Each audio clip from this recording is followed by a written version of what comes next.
yarın çıkıp diyecek ki biz bu bodrumlar verilmiş. İnsanlar, bir sürü insan mağdur ya. Bir de demeyecekler. Diyecekler ya ev TOKİ vermişiz, beğenmiyorlar arkadaşlar. Hepinizle haber olsun. Bodrum vermiş bana, bodrum. Benim yerime de Devlet dünyanın ucunda. İnsanı yasa dışı yollara teşvik etmez. Şu anda Elazığ'da bunu para karşılığı becaiş yapanlar var. AFAD İl Müdürü bizi yönlendiriyor. Gidin. Ben şimdi burada hangisini tutayım diyeyim, gel becaiş yapalım. Ama bunu WhatsApp'larda, Facebook'larda para karşılığı yapanlar var. Var abi, var. O zaman diyorlar ki devlet, örneğin şunu söylüyorum. Eskiden mafya nereden çıktı? Devlette bulamadığını insanlar gidip başka yolda buluyor. Ben dün buldum. Bana diyor ki 15.000 ver, değiştirelim. Ben niçin onu 15.000 verelim? Ben oraya kim yolluyor? AFAD İl Müdürü yolluyor. Kısaca arkadaşlar şu. Devlet buraya güzel bir yemek malzemesi verdi. AFAD ve Çevre Şehircilik yemeği rezil etti. Mahalleleri tek tek gezmesinler büyüklerimiz. Bakanlarımız, valimiz sorunu bilmiyor. Kimse bilmiyor. Bir tek muhtarlar biliyor. Bak mesela bakanlarımız geliyor, bir muhtarları toplasın. Bir toplantı yapsın. Muhtarlar gitmişler. Muhtarım.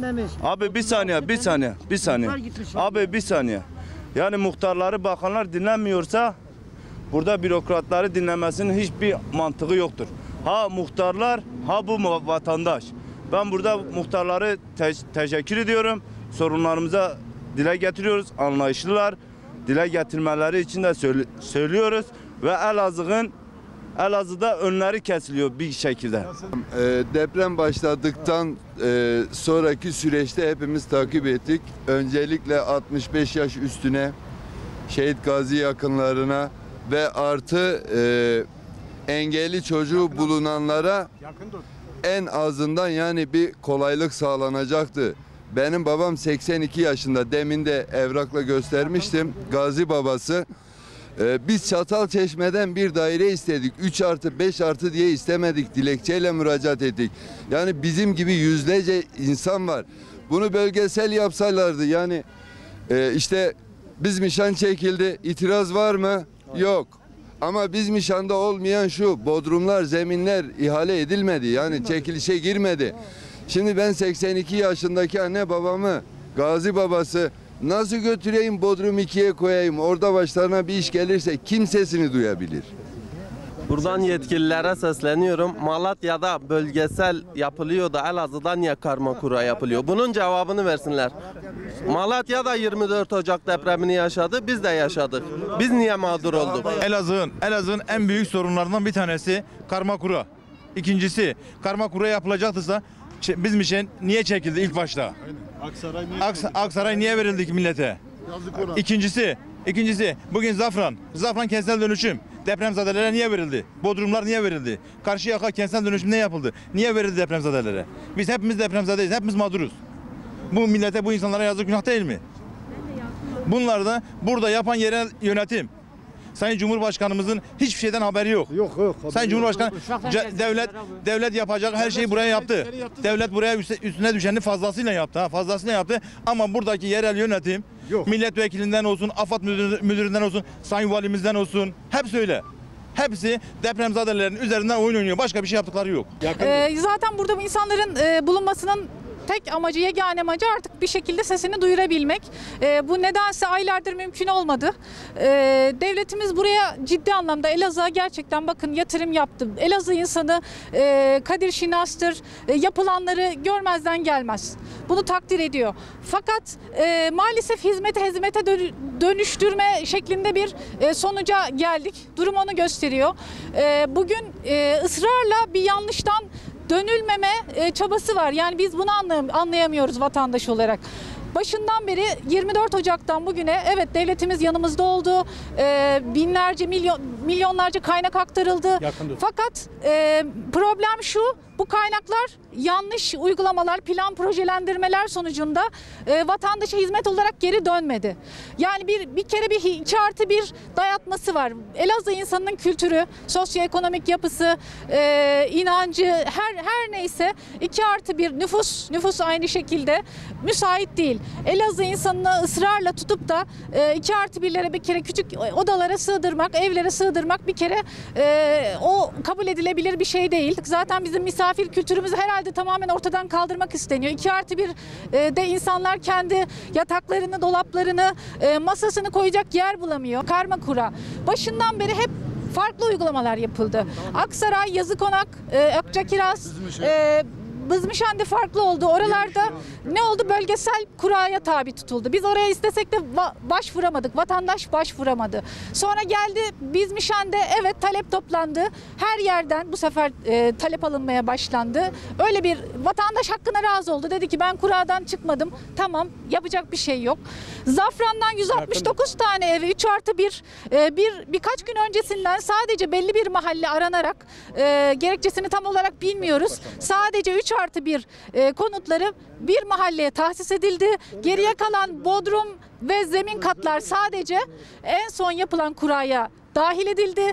Orada kalan 100 civarında konut olduğu söyleniyordu 3+1. Onlar zaten kurada kesinlikle yer almadı ve bütün Elazığ'ı öyle bir noktaya getirdiler ki, öyle bir mağdur ettiler ki karma kura denen bütün mahallelerden bir torbanın içine koyup 2+1, 3+1 hakkına ne gelirse, ne çıkarsa razı olacaksın ve çıkıp maalesef yani gerçekten bu çok ayıp bir şey. Elazığ hakkına hakkına razı olsun. İşine geliyorsa anahtarı alsın, işine gelmiyorsa anahtarı almasın gibi bir yaklaşımla dalga geçer gibi.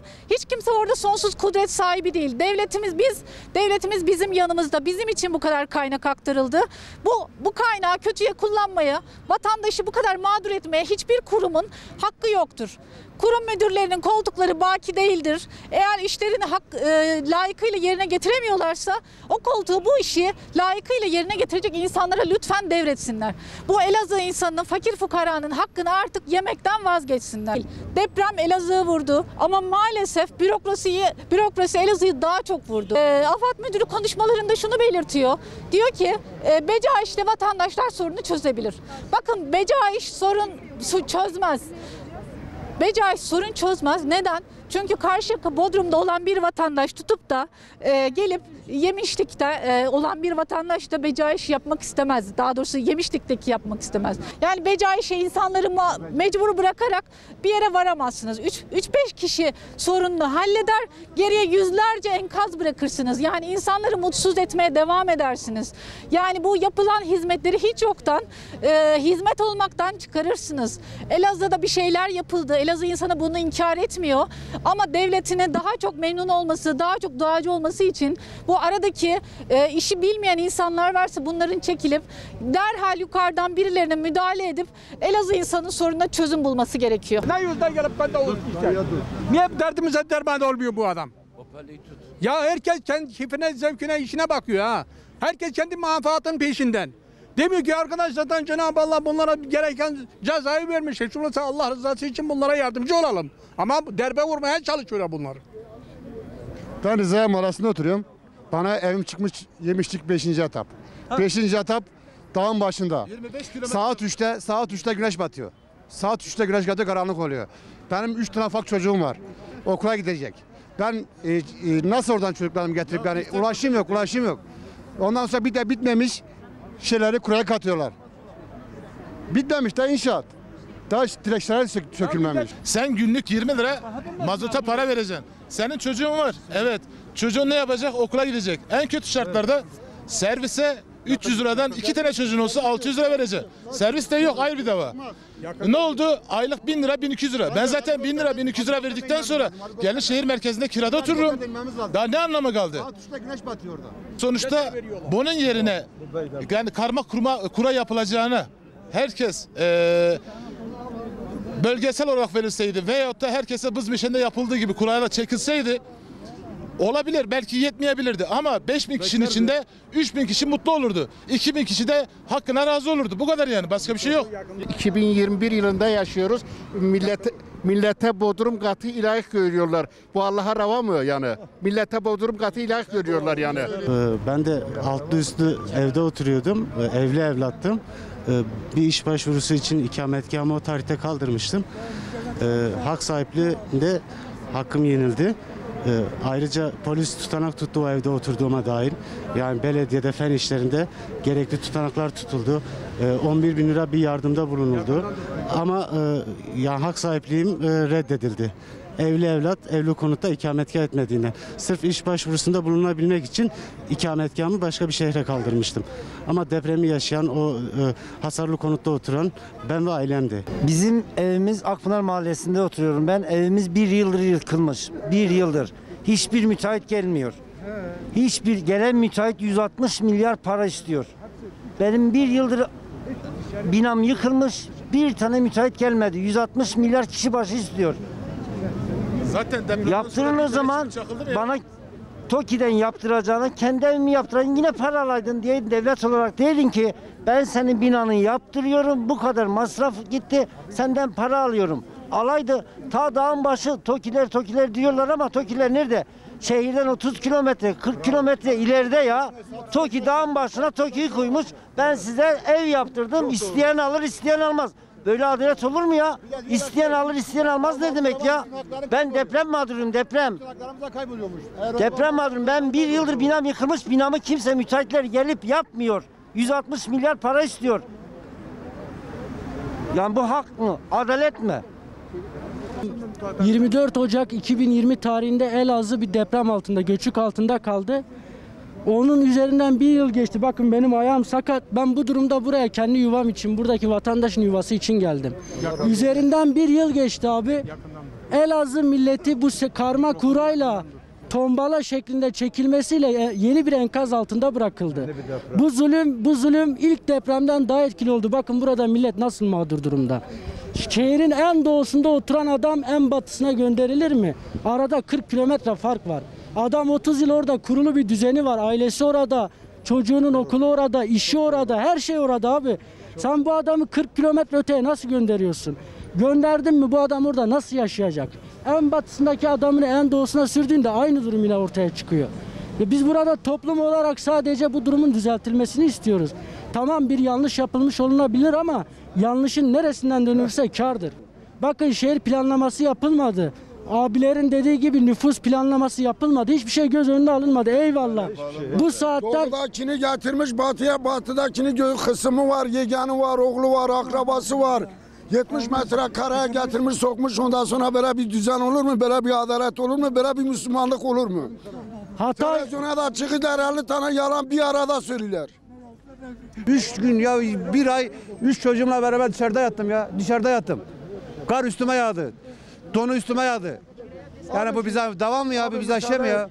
Şimdi Abdurrahpaşa, Ataşehir, diğer mahallelerde olduğu gibi karma kura istemiyoruz. Vergi olarak istiyoruz. Mesela benim babam paypaslı. Şimdi Çatalçeşme'de zemin katta nasıl oturayım? Abdurrahpaşa'da evimiz yıkıldı. Abdurrahpaşa'daki insanı Çatalçeşme'ye niye veriyorsunuz? Bölgesel olarak istiyoruz. Karma kura istemiyoruz mesela. Herkesin semtine göre versinler. Abdullah Paşa'dakini götürüp Çatalçeşme'ye bir anlamı yok. Hep biz fakir zümreyiz. Bizim gelirimiz en düşük seviyedeyiz. Şimdi bu gelirine öğrenci mi okutayım, araba masrafımı vereyim, ben evimi geçindireyim, yakıt parası mı vereyim? Yazık günahlar onun için. Ya adam Allah'tan korkar ya. Adam bu kadar adama vicdansızlık yapmaz ya. Kendi evlatıma bile utanıyorum ki diyen bana ev çıkmış, ne baba çıktı, Bodrum çıktı. Çocuğumdan dalga geçer gibi konuşuyorum ben. Çocuk benden dalga geçiyor. Hadi git. Bodrum kat. Yani orada kendi biz de eskiden Bodrum katta hayvanı besliyorduk. Demek biz hayvandan daha aşağıyız. Hayvandan daha aşağıyız.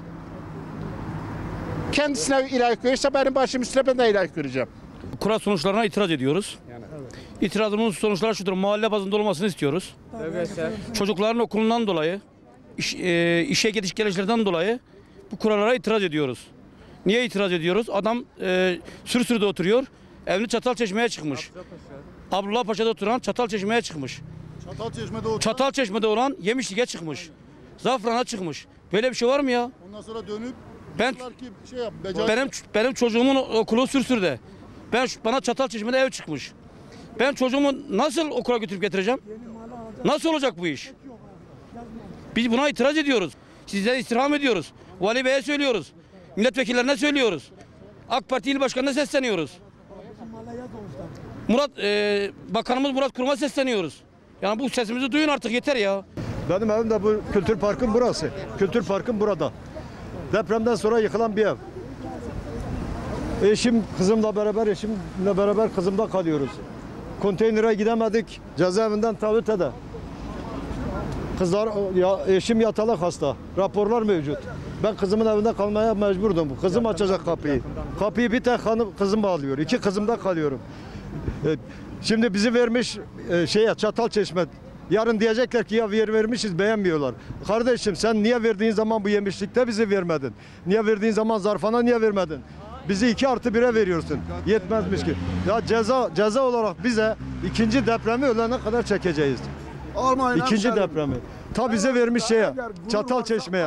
Kardeşim bu kızlar o annesinin üstüne nasıl gelip para vermeyin, gidin üstüne kapı açacaklar? Rüstempaşa'daki depremzadeler de bizim kardeşimiz, bizim gibi depremzadeler. Onları zarfana çekilişsiz verdiler. Olabilir, doğrudur. Bir şey demiyorum. Fakat onun dışında Rüstempaşa'nın yerleştiğinin dışında kaç tane zarfanda boş yer kaldı? Niye oralara biz verilmiyoruz? Benim evim bu alt tarafta. Yani niye depremzadeyiz? Bodrum'u da layık görüyorsunuz bize. Ben Bodrum'da nasıl duracağım? Benim eşim hasta. Kurumlarda 1 yıldır valiliği su yolu etmişim. Sayın valimizin suçu yok. Yanlış anlamasın. Valiye ulaşamadım ki zaten.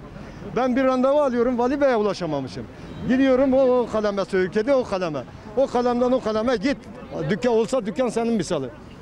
Ya Vali Bey'den ben randevu istemişim. 1 ay 2 aydır randevu vermişler, gidemiyorum. Vali Bey'in bundan haberi yok. Milletvekillerini arıyorsun, telefona cevap vermiyor. Vermiş ondan sonra korumasına şehir dışında, il dışında cevap vermiyor. Elazığ'ın hali budur. Elazığ bitmiştir. Elazığ bitmiştir. Elazığ yoktur. Benim burada ailem var, çağım var, akrabam var, kuşağım var. Beni vermiş ta Kekliktepe'ye. Ben 10 lira da vereceğim, gidip geleceğim ki ben çarşıya gideyim geleyim. Niye giderim müteahhitten alırım? Daha sana niye rant olarak para verem ki? Elazığ'ın sahibi yok.